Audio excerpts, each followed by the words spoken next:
Hello and welcome to the DoubleEdge podcast, where we love the number 2. Okay, that sounded gross.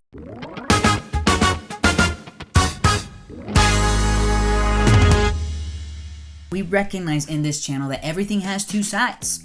The Bible, for example, is a double-edged sword. And also stories have two sides. They have two outcomes. They can have good lessons and they can have bad lessons. Good lessons that inspire, for example, the movie Hustle that we looked at last week. And bad, twisted lessons. Most stories have both of them. Jurassic World has both as well. Now, as in every video, especially this video, we want to take a look at two aspects of the story. We want to take a look at the quality of the story and the lessons in the story. The quality of the movie, there is bad and there is good. In this case, there's a little more bad than good, but let's take a look at it. What is something good? The acting was great. What is bad? The characters and character development. Awful hero and awful villain, forced cameos.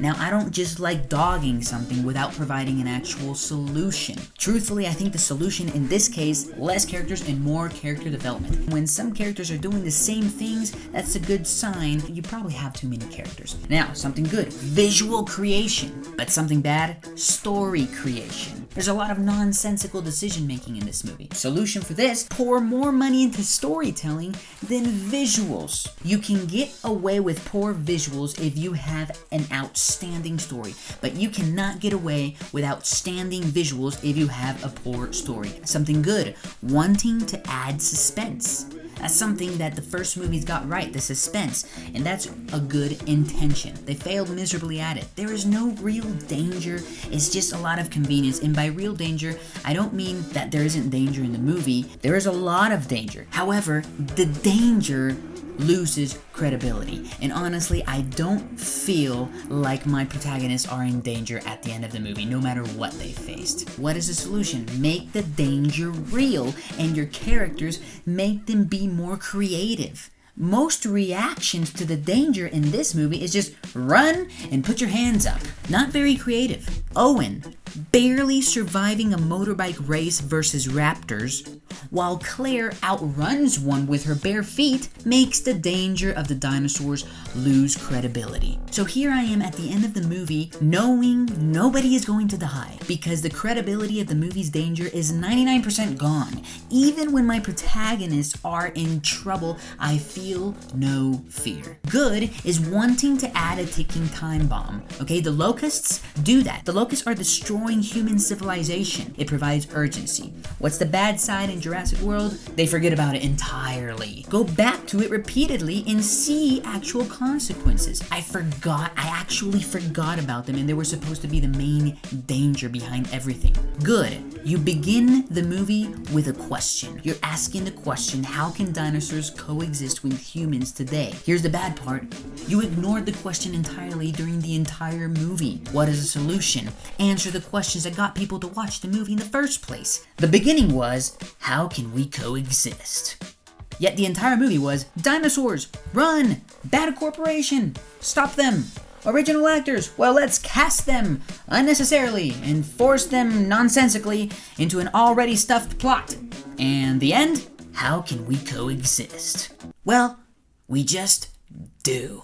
Something good. Intention to serve fans. That's great. The fans are the reasons you're making movies in the first place. So let's serve the fans. Let's do them well. Okay. The bad is forced cameos and forced nostalgia when really you're just repeating something. This movie had nothing new. It was just the past movies plus bigger and dumber and nonsensical plot holes. It's Jurassic convenience. That's what it was. Solution? You don't need nostalgia to complete a story. You need a story first to even consider nostalgia. Spider-Man No Way Home has its problems, but was way more enjoyable because it offered an actual story before the other Spider-Man even made an appearance. It's okay to want to serve the fans, but don't force cameos and conflicts unnecessarily and nonsensically. It doesn't make sense. And the final aspect of the quality of this movie was the promise. The promise promise of a huge epic finale. That is a good thing. What is the bad thing that Jurassic World does? It ends in an epic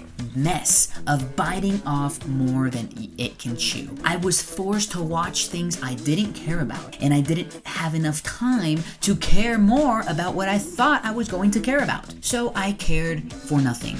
And then the credits rolled, and I left. Unmemorable. Overall, it's a 2-star movie for me. Bad story isn't the actor's fault, it isn't the cinematographer's fault, and it isn't the editor's fault. It's a bad movie, but those aspects were decent. Now, let's take a look at the lessons in the movie. Truths and twists. Overprotection versus discipline. So what is the movie reference? Owen and Claire keeping Maisie hidden. They keep her hidden. So that's overprotection, maybe. Yes, overprotection is bad. That is true. However, actual protection isn't bad. Actual protection being bad is false. Let's take a look at both. Overprotection being bad. Well, yes, Colossians 3:21 says, "Fathers, provoke not your children to anger." Okay, you're not supposed to make your children angry. You're not supposed to be their enemy. Overprotection can do that. And 1 Corinthians 13:4 tells us that love is kind. We have to be kind. Overprotection isn't being kind, and it isn't being helpful. Even Philippians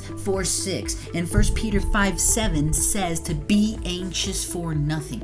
If you're overprotecting and you're pretending to be God, hey, God says, cast all cares on me. I will take care of your children. Stop being a person of little faith. Stop trying to be God. Overprotection makes your kids useless at the end of the day. So that's not right. We shouldn't overprotect. That is a good lesson, okay? That's a true lesson. However, discipline is not bad. Ephesians 6, children, obey your parents. This is right. Honor thy father and thy mother is the first commandment with promise. Fathers, provoke not your children to wrath, but bring them up in the nurture and admonition of the Lord. Yes, discipline your children. Discipline is necessary so that they learn obedience. Hebrews 12:8 says, if you don't discipline, then your kids are actually bastards. They're not your kids, because you don't really care for them. So we discipline to protect. Discipline is love. Now, Hollywood tends to teach an either-or situation. You're either this or you're that, but they don't teach the biblical balances. Yes, overprotection is bad, and yes, abuse is bad.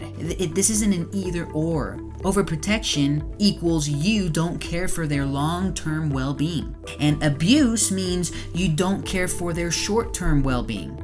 But discipline with love, you care, period. You care. Yes, overprotection is bad, but discipline is well. And discipline does not equal abuse, okay? Them trying to keep Maisie safe, that's not being abusive, that's not wrong.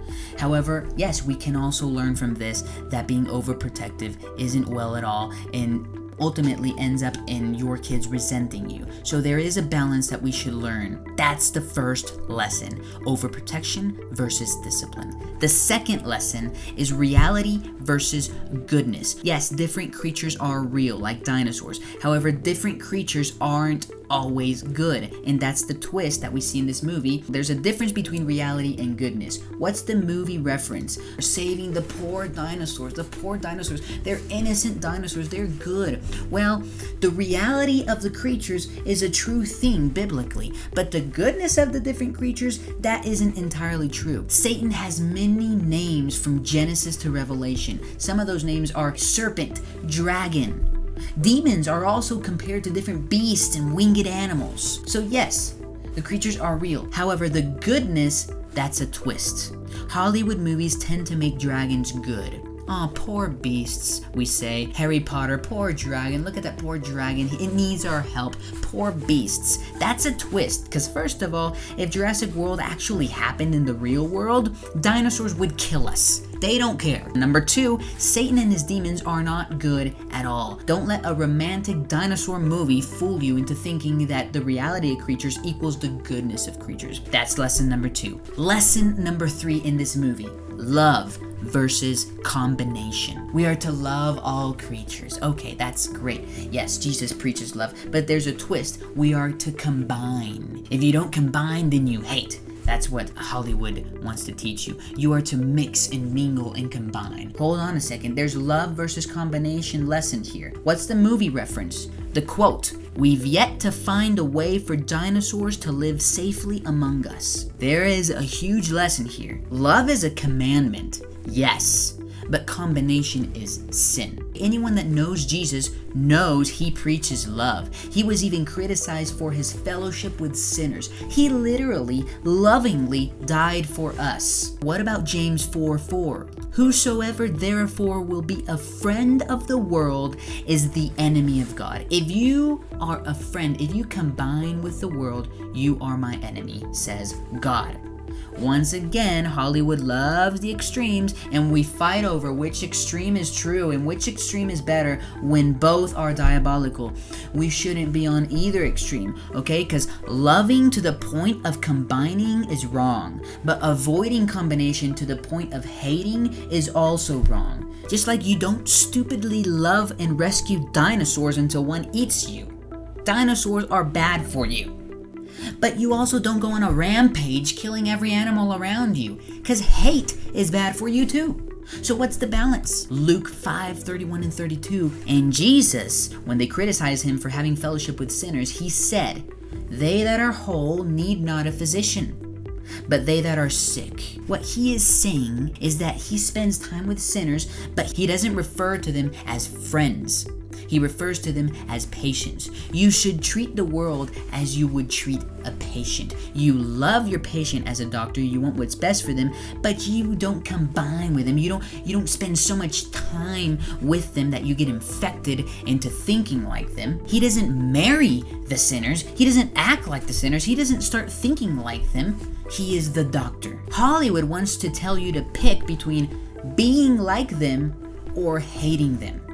Hollywood says, if you're not like me, then you hate me. And Jesus says, no, none of the above. I am not like you, but I do not hate you. I want to save you. He says, if you are a friend of the world, you are my enemy. If you are combining with the world, thinking like the world, acting like the world, you are my enemy.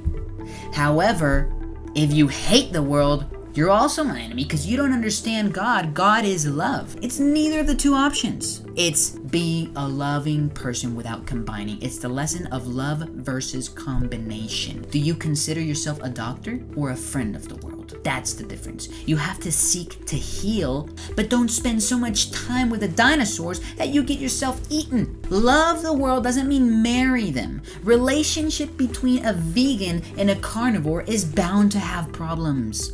It's the same with a Christian and an atheist, or a Christian and any other religion. It's a dumb choice. That's what makes divorce statistics go up. And we think to ourselves, oh, I want to be free. Don't tell me how to live as a Christian. I have free will. God isn't a dictator with a fence to bully you. He is a protector with a fence to keep you away from a cliff. Love the dinosaur. Don't live with it. Learn the big difference. Fourth and final lesson, villainous motive versus heroic motive. In the movie, the villain's motive is evil, but also where's the twist? The hero's motive is also evil when you think about it. Let's take a look at something very, very deep. The villainous motive in the movie is to basically seek domination, one world order. Okay, so I have these locusts that are eating everything but what's product of biosyn. Okay, that way everybody comes to me. That's one world order. That is what the Antichrist wants also. So the villain, in reality, in real life, yes, the villain does represent the villain. Okay, that's a truth. However, here's the twist. What is a heroic motive? The beasts need saving. We must unite man and beast, live together. So what is this movie teaching? Some dinosaurs are bad. But what is a twist is that other dinosaurs are good. Do you see what I'm going with here? In this movie, dinosaurs are presented as bad, but other dinosaurs are presented as good. They're still dinosaurs. The Antichrist is on the same team as the Beast, and the Beast is on the same team as the Antichrist. The only thing is that in this movie, the one world order villain is the Antichrist, and the heroic motive is save the Beast. That is the Beast. He is still on the same team as Antichrist. It's bad cop, good cop in this movie. When you run to the good cop, you're still screwed. The devil seeks dominion through one world order. We see that. It's biblical. It's in the Bible. But you think you are against the devil just because you seek diversity and unity in the rest of the world. That is something ignorant. The truth is that unity that you are seeking is precisely his one world order trap. Unity for him means all gods, all lifestyles. Okay, so while you're running from the Antichrist, you are running towards the Beast, which at the end of the day is the same thing. While you think, oh, the dinosaurs are bad, and you think these other dinosaurs are good, you don't realize that at the end of the day, they are all dinosaurs and they will all eat you. Just because the movie paints some dinosaurs as good doesn't mean they are good. Bad cop and good cop of the same team. Here's the truth. The unity for him means all gods, all lifestyles, and any lifestyle without the one true God is diabolical. Satan is in favor of religions because religions are not in favor of God. God is in favor of a relationship, not any religion. So don't be fooled into thinking that the heroic motive is actually heroic. In reality, it's only the good cop of the same villain. Beast and Antichrist are against each other in the movie, but it's trying to fool you into thinking the same is true in life. It's not. In reality, it's good cop, bad cop for the same team. Now, how do we combat this twist? How do we not fall for either cop? Not for the villainous scientist from Jurassic World, but not fall for the nice dinosaurs either. How do we not fall for either cop of the same team? With humility, you don't seek unity with the world. You seek unity with God. Here's the problem. Some people think God is the dictator, but he is actually the key to actual freedom. He gives you a choice. Life with him versus death without him. Satan pretends to give you a choice. He shows you a villain and he shows you a hero, and you don't realize that both of those characters are on his side. But truthfully, his way is only death. Isn't that crazy? All the deep lessons we can get from just a simple movie. I love it. This is not me satanizing a movie. This is me just taking a look at what we're consuming and being aware. I'm not gonna lie. In the moment, I put all of this aside and I do learn to enjoy the movie.